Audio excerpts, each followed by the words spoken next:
இன்னைக்கு நம்ம பேச போற சப்ஜெக்ட் என்ன அப்படின்னா, வெளிநாடு வாழ் இந்தியர்கள், என்ஆர்ஐஸ், நான் ரெசிடென்ஷியல் இந்தியன்ஸ் எப்படி டிவோர்ஸ்க்கு அப்ளை பண்றது? அதுக்கான ப்ரொசீஜர் என்ன? அப்படின்றது தான். இப்போ இந்தியால கல்யாணம் பண்ணியிருப்பாங்க. கல்யாணம் பண்ணிட்டு ஹஸ்பண்ட் அண்ட் ஒய்ஃப் 2 பேருமோ, இல்ல யாராவது ஒருத்தரோ வேற ஏதோ ஒரு கண்ட்ரில போய் செட்டில் ஆயிருப்பாங்க. இப்போ 2 பேருக்கு இடையில ஒரு மனமுறிவுனால டிவோர்ஸ் அப்ளை பண்ணணும். இதுக்கான ப்ரொசீஜர் என்ன? எப்படி நம்ம டிவோர்ஸ் அப்ளை பண்றது? அப்படின்றத தான் இன்னைக்கு பார்க்க போறோம். அதாவது இந்தியாவுல டிவோர்ஸ் அப்படின்றது வரும்போது, ஹிந்து மேரேஜ் ஆக்ட் படியும், இந்தியன் மேரேஜ் ஆக்ட் படியும் 2 விதமான டிவோர்ஸ் நம்ம அப்ளை பண்ணுவோம் யூசுவலா. அதாவது ஒவ்வொரு திருமண சட்டங்களும் ஒவ்வொரு மாதிரி இருக்கும். இப்போ கிறிஸ்தவர்களுக்கான திருமண சட்டங்கள் வேற மாதிரி இருக்கும்.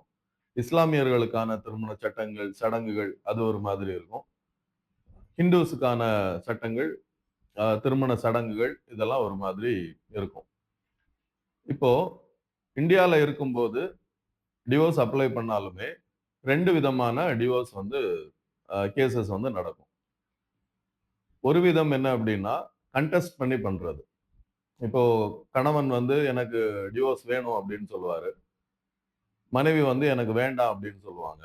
நான் இவர் கூட தான் சேர்ந்து வாழுவேன் அப்டின்னு சொல்லுவாங்க. இல்ல அப்டின்னா வைஸ் வெர்சாவா நடக்கும். மனைவி டிவோர்ஸ் வேணுன்னுவாங்க. கணவன் வேண்டான்னுவாரு. இது கோர்ட்ல இதுக்கான ஃபேமிலி கோர்ட்ல இந்த கேஸ் நடக்கும். அதுக்கு 2, 3 டைம்ஸ் கவுன்சிலிங் போடுவாங்க. கவுன்சிலிங்ல போய் 2 பேரையும் வச்சு, அந்த கவுன்சிலர் கவுன்சிலிங் குடுப்பாங்க அவங்களுக்கு. அவங்கள 2 பேரையும் சேர்த்து வைக்கிறதுக்கான முயற்சிகள் எடுப்பாங்க. ஸோ, அது எதுலயுமே அவங்க ஒத்துக்கல அப்டின்னா, அந்த சூழ்நிலை, அதுக்கான வாய்ப்புகள் இருந்து, அது டிவோர்ஸ் குடுக்கக்கூடிய சூழ்நிலைகள் இருக்குது அப்டின்னா, ஜட்ஜ்மென்ட் குடுத்துருவாங்க. கோர்ட்லயே அந்த அவங்களுடைய விவாகம் செல்லாதுன்னு சொல்லி அறிவிச்சுருவாங்க. இது ஒரு விதம். இல்ல 2 பேரும் சேர்ந்து நாங்க மியூச்சுவலாவே அப்ளை பண்றோம். எங்க 2 பேருக்குமே சேர்ந்து வாழ பிடிக்கல. அதனால நாங்க மியூச்சுவலா எங்களுக்குள்ள எந்த பிரச்சனையும் இல்லாம நாங்க பிரிஞ்சுர்றோம். அப்படின்னு சொல்லி ஒரு விதமான கேஸ் போடுவாங்க. அது டிவோர்ஸ் பை மியூச்சுவல் கன்சென்ட் அப்படின்னு சொல்லுவாங்க. ஸோ 2 பேருமே சேர்ந்து எங்களுக்கு மனப்பொருத்தம் இல்ல. இந்த காரணத்தினால நாங்க பிரியிறோம் அப்படின்னு கோர்ட்ல சொல்லி அவங்க தனியா பிரிஞ்சுருவாங்க. இது ஒரு விதமான டிவோர்ஸ். இத தாண்டி இப்ப வெளிநாடு போயிட்டாரு. கணவர் வெளிநாட்டுல இருக்காரு. இல்ல மனைவி வெளிநாட்டுல இருக்காங்க. ஒருத்தர் இந்தியாலயும், ஒருத்தர் வெளிநாட்டிலயும் இருக்காங்க. இப்ப எப்படி டிவோர்ஸ் பண்றது? அங்க இருந்து வரக்கூடிய சூழ்நிலை இல்ல அப்படின்னும்போது, அதுக்கும் சில மெத்தட்ஸ் இருக்கு. ஒரு மெத்தட் என்ன அப்படின்னு பார்த்தீங்கன்னா, இப்போ எக்ஸாம்பிள்க்கு அவங்க யுஎஸ்ல இருக்காங்க அப்படின்னு வச்சுக்குவோம். ஒரு கணவன், மனைவி இருக்காங்க. இந்தியாக்குள்ள இந்து திருமண சட்டத்தின்படி அவங்களுக்கு கல்யாணம் நடக்குது. மனைவி தமிழ்நாட்டுல இருக்காங்க. இல்ல இந்தியால இருக்காங்க. கணவர் அமெரிக்கால இருக்காரு. ஸோ இப்ப கணவருக்கு டிவோர்ஸ் வேணும்.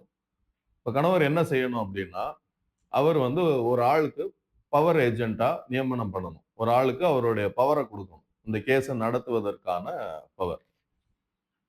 அப்போ அந்த கணவர் சார்புல அவருடைய இரத்த உறவில உள்ள ஒரு ஆள் அவரோட அம்மாவோ, அப்பாவோ, அண்ணனோ, அ தம்பியோ யாரோ ஒருத்தர். இரத்த உறவில் உள்ள ஒருத்தருக்கு இவருடைய டிவோர்ஸ் கேஸ் நடத்துவதற்கான மொத்த பவரையும் அவரு குடுக்கணும். அதுக்கான உரிமத்த அவருக்கு குடுக்கணும்.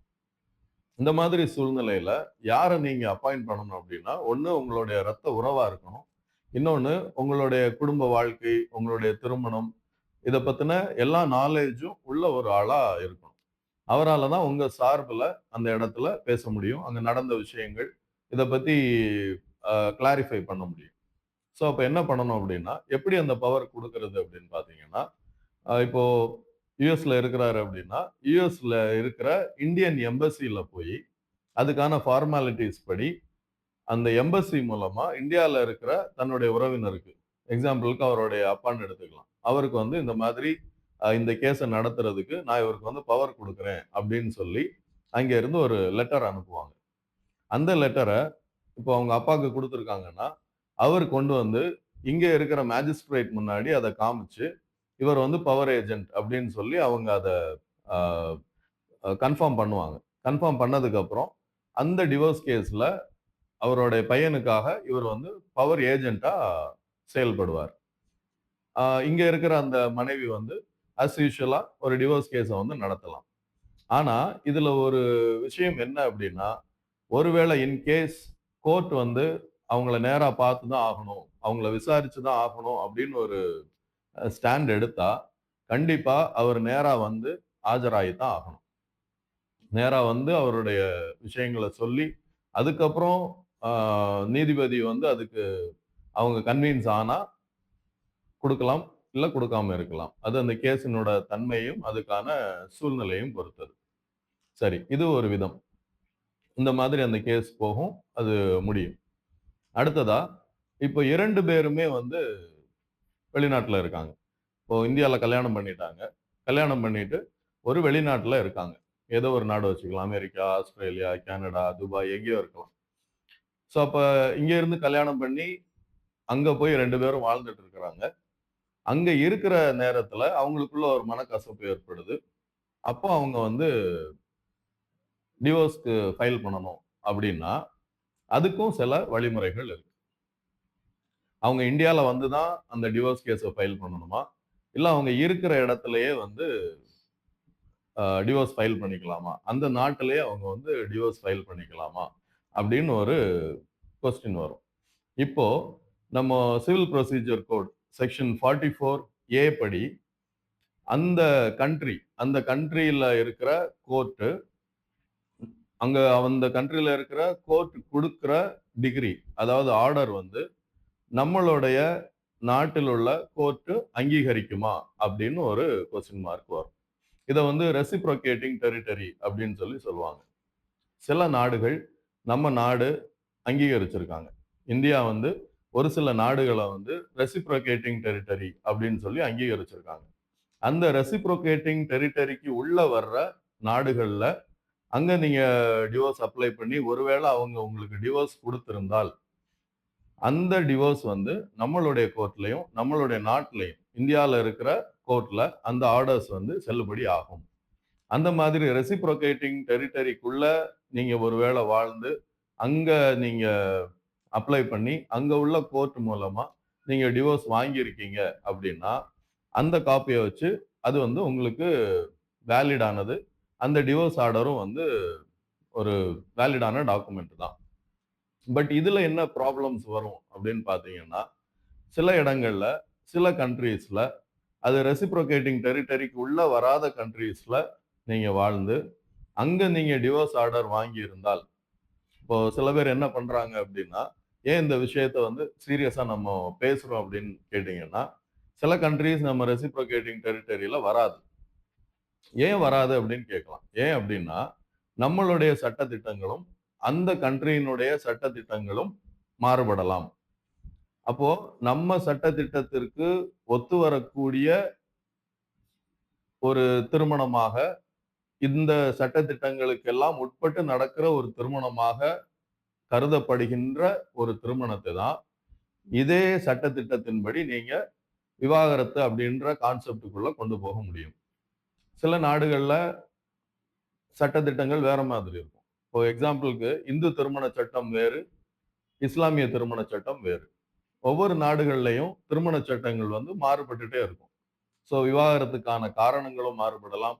விவாகரத்துக்கான சூழ்நிலைகளும் அங்கு மாறுபடலாம். அதுக்கான ப்ரொசீஜர்ஸ் மாறுபடலாம். திருமணம் அப்படின்ற கான்செப்ட்டே ஒவ்வொரு நாடுகள்லயும் வேற வேற மாதிரி இருக்கும். ஸோ அப்ப நம்மளுடைய சட்ட திட்டங்களுக்கு முரண்பட்டு இருக்கிற ஒரு கண்ட்ரில நீங்க டிவோர்ஸ் ஆர்டர் வாங்கி, அந்த டிவோர்ஸ் ஆர்டர இந்தியால அப்ளை பண்ணி, வேறு திருமணம் நீங்க செய்ய முயன்றால், அது வந்து சட்டப்படி மிகப்பெரிய குற்றமாக மாறிரும். இப்போ இதுல இன்னொரு விஷயமும் இருக்கு. இப்போ முதல்ல ஐபிசின்னு இருந்ததுல, இப்போ வந்து பிஎன்எஸ் அப்படின்னு மாத்திருக்காங்க.